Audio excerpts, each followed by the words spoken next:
Fala galera, eu sou o professor Yuri Kerisnovski, esse é o canal Matemática Elementar e eu estou trazendo um grupo de 4 questões da prova da SpaceX do ano de 2019 para acesso de 2020 para você conferir, para dar aquela acalmada aí no pós-prova, ver como que você foi.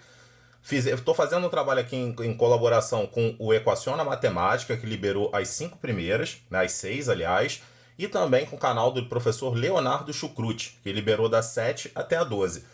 Da 13 em diante é comigo, né? Espero que você goste das soluções. Para a gente ganhar tempo, né? Eu sei que você está tenso aí querendo saber como você foi. Eu já trago as questões resolvidas, bonitinha, arrumada, e vou explicar para vocês, detalhe a detalhe, como que foi a resolução. Bora? Questão de número 13. A partir de um cubo de aresta 1, inscreve-se uma esfera. E nessa esfera, inscreve-se um novo cubo e nesse uma nova esfera. Repetindo essa operação indefinidamente, a soma das áreas totais de todos esses cubos é igual a... Então vamos lá. A primeira figura proposta, eu fiz uma seção dela aqui. Imagina, uma bola de futebol dentro de uma caixa, onde ela caiba certinho, uma caixa que seja um cubo. Ela vai ficar assim, né? Se você fizer uma seção na vertical, no meio dessa figura, exatamente no meio, paralelo à face, né? Você obteria isso daqui, né? Um círculo dentro de um quadrado. Se o quadrado tem aresta 1, esse meu círculo vai ter raio meio. Concordam? Então essa esfera que está ali dentro tem raio meio. Bom, aí dentro agora dessa esfera eu vou colocar um cubo. É a segunda etapa do meu problema. Quando dentro dessa esfera eu coloco um cubo, esse cubo toca nos 8 vértices dessa esfera, concorda comigo? Agora eu não estou fazendo mais um corte que é paralelo a uma face, eu estou fazendo um corte que passa em cima de uma diagonal desse cubo, da face desse cubo, beleza? Então se eu cortar em cima de uma diagonal que passa em cima da face de um cubo, o que você vai ter? Você vai ter essa figura daqui, ó, aonde a base é a raiz de 2. A raiz de 2 por quê, gente? A diagonal de um quadrado é a raiz de 2. E a altura é A. E essa diagonal aqui eu sei que vale 1, porque esse é o diâmetro da sua esfera. Através desse Pitágoras aqui, ó, a raiz de 2, A e 1, eu descubro o valor do A, que é a aresta desse cubo daqui de dentro, ok? Então vai ficar a raiz de 2 ao quadrado mais A ao quadrado igual a 1 ao quadrado. Ou seja, 2A ao quadrado mais A ao quadrado dá 3A ao quadrado igual a 1. A ao quadrado é 1/3, então A ao quadrado era 1 sobre raiz de 3, que racionalizando deu raiz de 3 sobre 3. Olha o que eu descobri, gente, que na primeira sequência de cubo, esfera e cubo, a minha aresta que era 1 virou raiz de 3. Ou seja, de uma aresta para a próxima, eu multiplico por raiz de 3. Então essa foi a conclusão que eu coloquei aqui para vocês. De um cubo para o próximo, a aresta é multiplicada por raiz de 3. Então isso vai acontecer, gente, indefinidamente. Todos os outros cubos vão ter aresta medindo raiz de 3 sobre 3 vezes o do anterior. A área de um cubo é 6 vezes a aresta ao quadrado, certo? Então a área total de todos os cubos seria 6 vezes a primeira aresta ao quadrado, que é 1 ao quadrado. 6 vezes a segunda aresta ao quadrado, que é a raiz de 3 sobre 3 ao quadrado. Eu continuo indefinidamente no mesmo padrão. 1 ao quadrado é 1. Raiz de 3 sobre 3 ao quadrado é 1/3. E o que eu noto é o seguinte, ó, daqui para cá não ficou vezes 1/3? Então isso aqui vai ficar vezes 1/3, vezes 1/3, vezes 1/3. É uma PG infinita de razão 1/3. Ora, se isso é uma PG infinita de razão 1/3, me basta jogar na fórmula da PG infinita, que é A1 sobre 1 menos a razão. Então ficou 6 em evidência, multiplicado pelo primeiro termo, que é 1 sobre 1 menos a razão. 6 vezes 1 sobre 2/3. 6 vezes 3 meios, que dá 18 sobre 2, ou seja, 9. Gabarito, letra C. Uma boa questão, tradicional, mas uma boa questão de geometria espacial da prova de vocês aí. Foi, galera? Bom, então vamos aí para a próxima questão.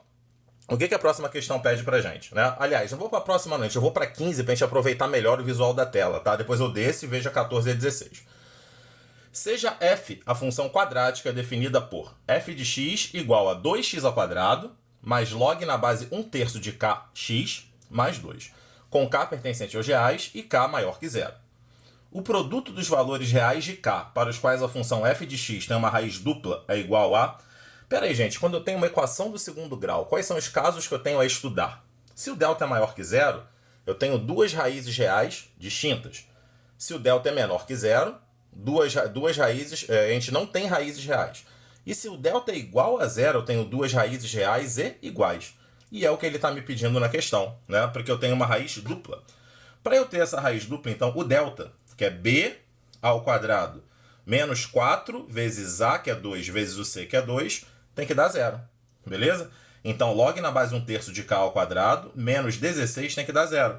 Joguei o 16 para o outro lado. Números ao quadrado que dão 16 são o 4 e o menos 4, ok? E como que eu faço para achar o k? Definição do log, né? 1/3 elevado a 4 igual a k.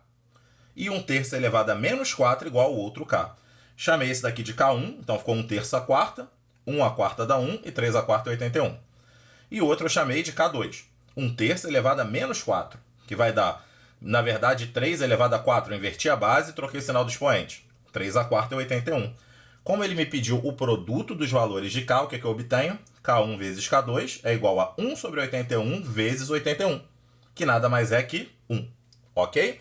Então essas são as duas primeiras questões, as duas questões, né, 13 e a 15 desse meu bloco. A gente vai ver agora as questões de número 14 e também a questão de número 16, né? Assim ficamos com um aproveitamento melhor aí do espaço. Questão 14 diz respeito a matrizes. Duas cidades A e B têm suas áreas urbanas divididas em regiões comercial, residencial e industrial.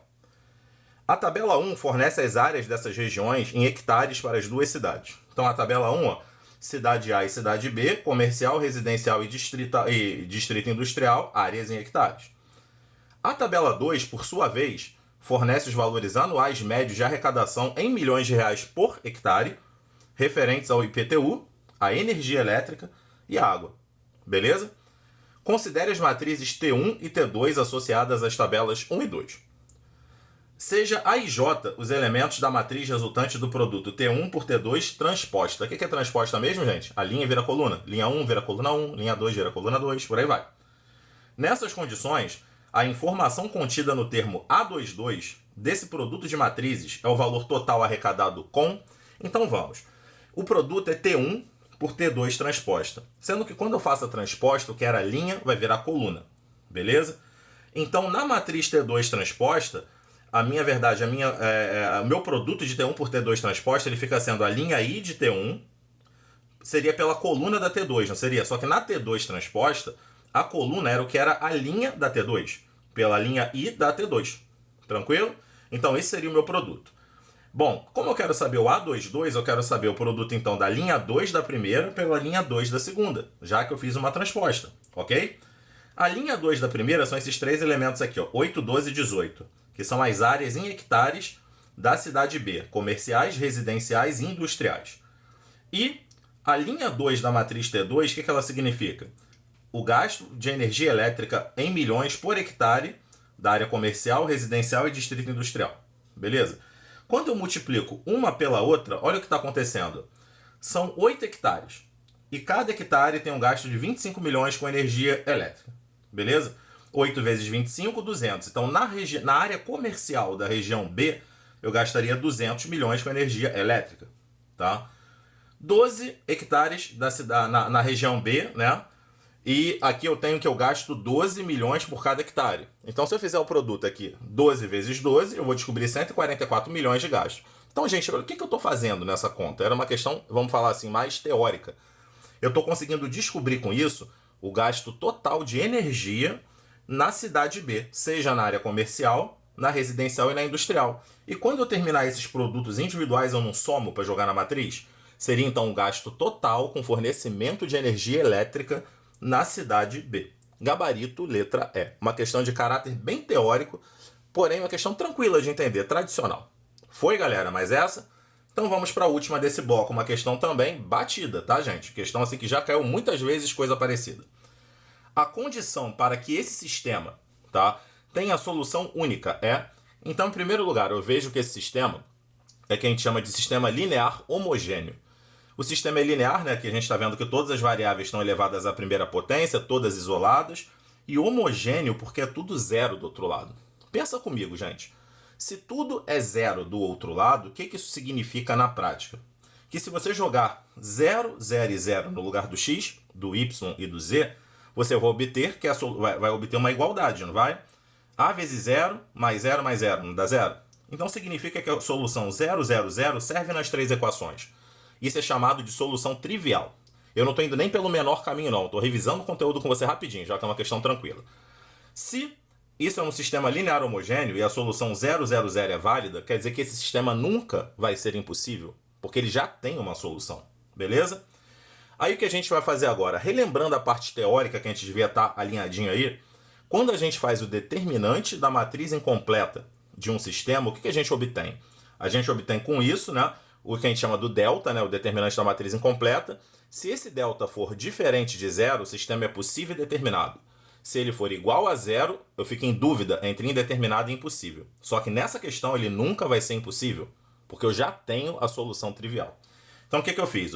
O meu determinante nessa situação aí, ele ficou como aí, gente? Eu fiquei com o determinante aí, no final das contas, igual aqui a A11, 121, 111. Beleza? Nessa situação aqui.